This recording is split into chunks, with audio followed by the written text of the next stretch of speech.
Come on, like, give me the big names. Give me the big authors. Or give me I've never gotten to answer that question. The like, what did you have for breakfast? Like checking the levels question. So here we go. What is the best part of the show? Seeing people. It's my favorite. There are so many wonderful booksellers and authors and editors and publishers and distributors in our community, and I really enjoy just getting to catch up with people year after year. The box lunches are delicious.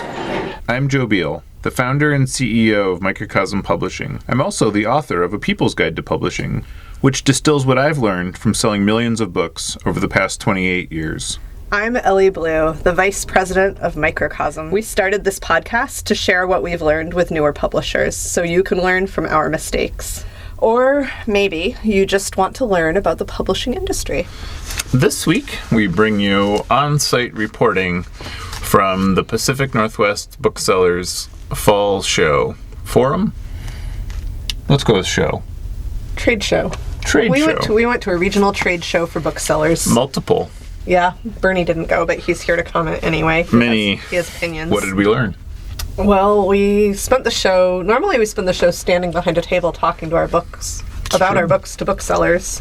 This year we decided to record interviews for our podcast, and the funny thing is, we thought we would mostly be recording booksellers, but most booksellers didn't want to talk to us. They were feeling shy of the camera, I think. It's weird. It's like they're introverts. It is like that. We got one bookseller on tape who was so great to talk to, and we actually talked to a bunch of our fellow publishers, and that was super interesting. Mm-hmm. Laura Stanfill, Forest Avenue Press. My name is Michelle, and I own Raspberry Bow Press. We publish 12 books usually a year. My name is Catherine D. Morgan. I am the owner of Grand Gesture Books, which is a romance bookstore coming to Portland, Oregon, and I'm also on the board of the PMBA.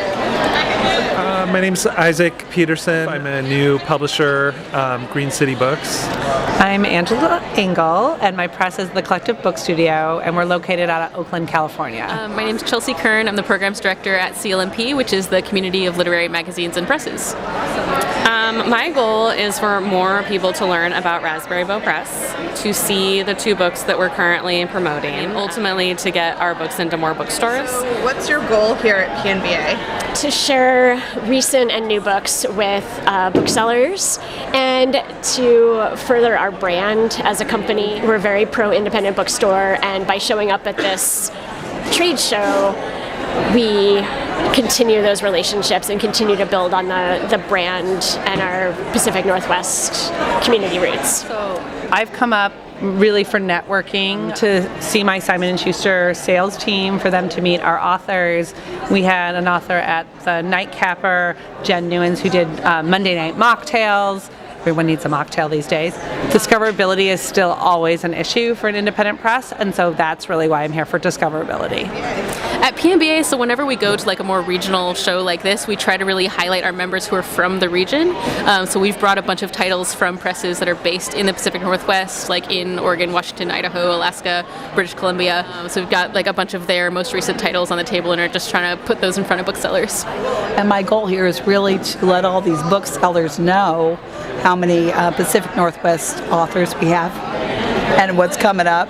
And to really, in bookselling, it's painful, but it's like bookseller to publisher, relationship by relationship. So we're building them, but it's going to take a while. I don't know. I don't have business cards or anything. I have some ARCs with me, maybe people recognizing me in the future at other conferences. And there's already people I know here. My goal at PMBA is always to make connections, and which is especially important now that I'm opening the store. Like last year when I came here, I was with bookshop.org, which I still work for actually. I've been hinting at the store. Like I was like, I want to open a store, yada yada yada, and people were very excited. But now that it's like a store, like the energy is almost insane, but I'm also loudly stoked about me as a person, which feels very I feel like Chapel Roan right now. I look at it as, even if we have a small amount of initial orders, like the likelihood that stores will reorder over time. Ideally, we're selling books, but we're also just getting more exposure so that people can learn who we are. Figuring out what I want to sell in the store, and just chatting and making new friends, and also getting a ton of books that will sit on my dresser. How do you measure the success and know how successful you've been? I don't know right away because I'm not taking orders. We have distribution through Publishers Group West, and so I don't really see the direct sales happen at the show. But what I see is a continued appreciation for Forest Avenue titles, and I see booksellers putting our books face out, giving us shelf talkers, sharing them in newsletters, and inviting us to an event or saying yes to events when I go asking down the road. So it's definitely a long tail response when we're at the show. I should be more analytical. I'm sure you guys are. But I do it by the notes I've taken in the booksellers I have to reach out to. And I don't really monitor how many sales come out of it or anything like that. It's just kind of this sort of inner feeling of joy I got from meeting all the booksellers. Totally not scientific. Sorry. I would measure success by one really strong contact that I can then foster. So for example, a conversation that I maybe have with American Booksellers Association, a really about their conference that's happening in winter, and talk about what I could see in programming, and if that follows through, that's a success of the show. Another success example is I met a library system that has 12 branches on the coast of Oregon, and one of our authors has a grant of the state of Oregon to do culture programming, so we get to travel her for a year under this grant, and so maybe she can go now to all the branches. So two of those things, if we fulfill those, that's success to me at the show. I think that I will know that this was a successful use of my time, coming here. It's just the feeling I get. This is only my second PMBA, but I loved last year. I love this year. Any book conference I go to, I really love, just because I love the energy of book people. And it's just it's such a unique energy, and it just it's like a warm, fuzzy feeling, but it makes me really excited. It's to go out there and sell more books. Well, I feel successful when I have just connected with people and met new people, and hopefully those are people that I will talk to again, whether or not they are giving me money for books, So I've already talked to people who I think will be great resources for me, and I hope I can be that for other people. Hopefully we hear from our members that they're yeah, we heard from some booksellers afterwards, that's the best case scenario. But it's also kind of just about making connections with the booksellers here and making sure that next time we go, they know that CLMP is a place that they can go to find out about what's happening with indie presses.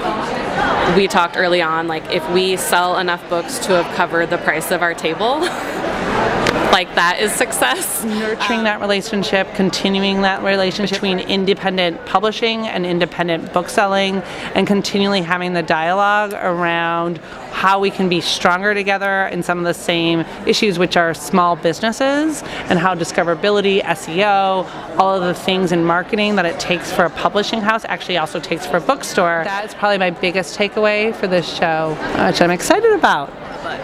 It just encourages such creative, warm energy, and being around people who love books. And it's the idea that something that I do is impactful in so many ways, that will always be a success to me. And I think anytime I go to any of these events, it's a success.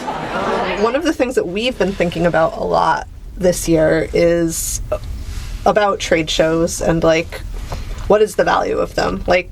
What are the costs and what are the benefits? And we've been trying to do that math in a lot of different ways. And we thought we'd ask our fellow publishers how they did that math, and the answers will soon be revealed. Mm-hmm. So these next 7 episodes are all shot from PNBA, all the same day. Ooh. Thanks for joining us once again. Please send your questions to podcast@microcosmpublishing.com so we can answer them on future episodes. And please give us 5 stars on iTunes and everywhere else that podcasts are reviewed. You can find us on the internet at microcosm.pub, on Twitter at microcosm, on Facebook at Microcosm Publishing, on Instagram at microcosm_pub, and here in Portland, Oregon on North Williams Avenue. Thank you so much. Have a wonderful week. This is a really hard question. Thank you so much.